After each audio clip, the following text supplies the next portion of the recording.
once the most powerful nation in human history. Today, even Elon Musk says a civil war in the UK is inevitable. The red highlighted island you see here is called Great Britain, the United Kingdom, or the UK. Today, this country spreads across just 94,000 square miles, but only 100 years ago, it ruled over a quarter of the entire world, from North America to Africa, the Middle East, South Asia, East Asia, and Australia. Its authority reigned everywhere. In human history, perhaps no other empire reached such a peak, where the sun would rise on its territory and set on it as well. But today, the world's most powerful empire of yesterday is going through the worst economic crisis. According to 2020 statistics, the UK's debt has reached 99.5% of its GDP. By comparison, Ireland's debt is only 43% of its GDP, and Germany's 64%. Gang violence and homelessness are at their highest levels in the last 30 years. Over the past 10 years, homelessness in the UK has risen by 50%,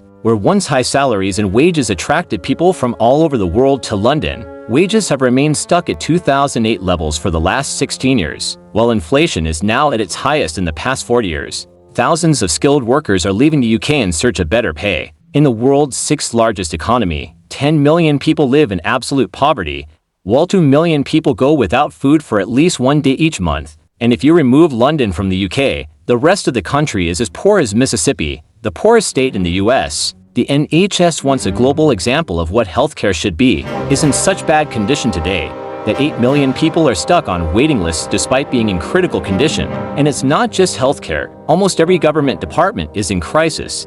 Whether it's law and order or transport, the UK has become the worst performing developed nation in the world. Just a few days ago, Britain was literally burning, cars were set on fire, stones were thrown at houses. Things are so bad that even Elon Musk tweeted that civil war in the UK is inevitable. So, what happened to the most powerful country in human history? What mistakes did Britain make that brought it to such a severe crisis? Let's find out. This story begins in 2016, when the UK decided it would no longer remain in the European Union (EU). On June 23, 2016, a special referendum was held in which 50% of British people voted to leave the EU.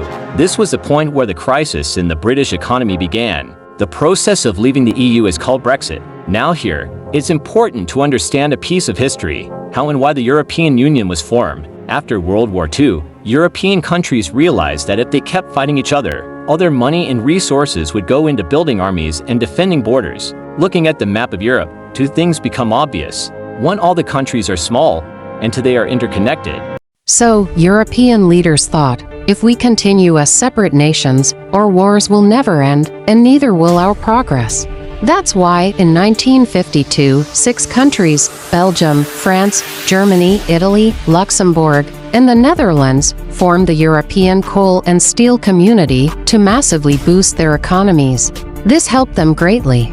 For example, after WWI, France needed coal and steel to rebuild its infrastructure, and Germany provided it at cheap rates. France got cheap raw materials, and Germany got a nearby buyer with almost no transportation costs. Similarly, Italy, Belgium, the Netherlands, and Luxembourg gained access to the large markets of France and Germany. So, these 6 countries traded with each other freely, without taxes or wars, and their economies grew rapidly. Seeing this success, other European countries joined in.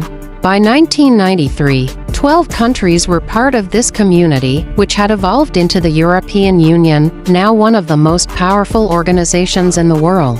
The biggest advantage of EU membership was that people in any member country could freely live, work, or do business in any other EU country. Goods could also be traded without taxes or fees.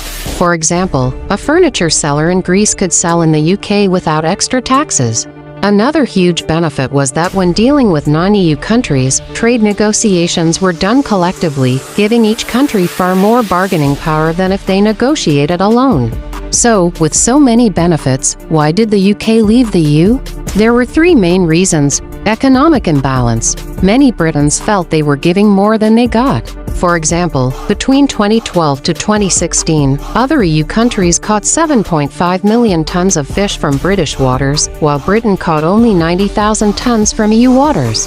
In 2013, the UK contributed £17 billion to the EU budget, but got back only £6.3 billion. Immigration. As poorer Eastern European countries like Poland, Czech Republic, and Hungary joined the EU, many of their citizens migrated to the UK.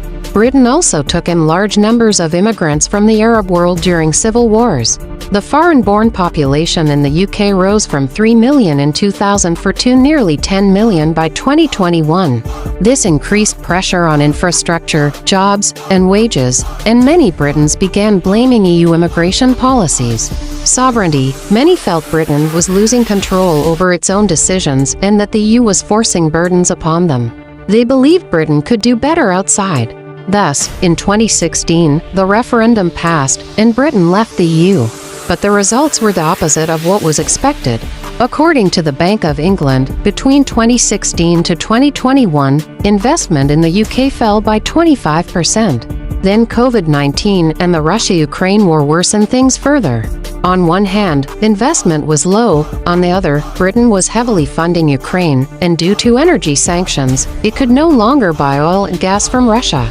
Brexit also badly hit trade. Before Brexit, the EU was the UK's largest trading partner, accounting for 48% of imports, with no customs or tariffs. After Brexit, British goods could no longer move freely. Though the UK signed a free trade deal with the EU in 2020, by then the damage was already done. The UK's biggest disadvantage is that it has a service-based economy, which is very vulnerable to financial shocks. In contrast, countries like China, with manufacturing-based economies, don't suffer as badly during financial crises. Manufacturing also creates more jobs than services. Brexit also caused a severe labor shortage. As of 2024, the UK is short of 30,000 nurses, yet lacks the funds to fix healthcare. To make matters worse, Europe feels no responsibility. Since Britain chose to leave the EU, jobs are scarce, inflation is rising, and public anger is increasing, often directed at immigrants or minorities. The UK has rarely seen such a situation in its modern history. So,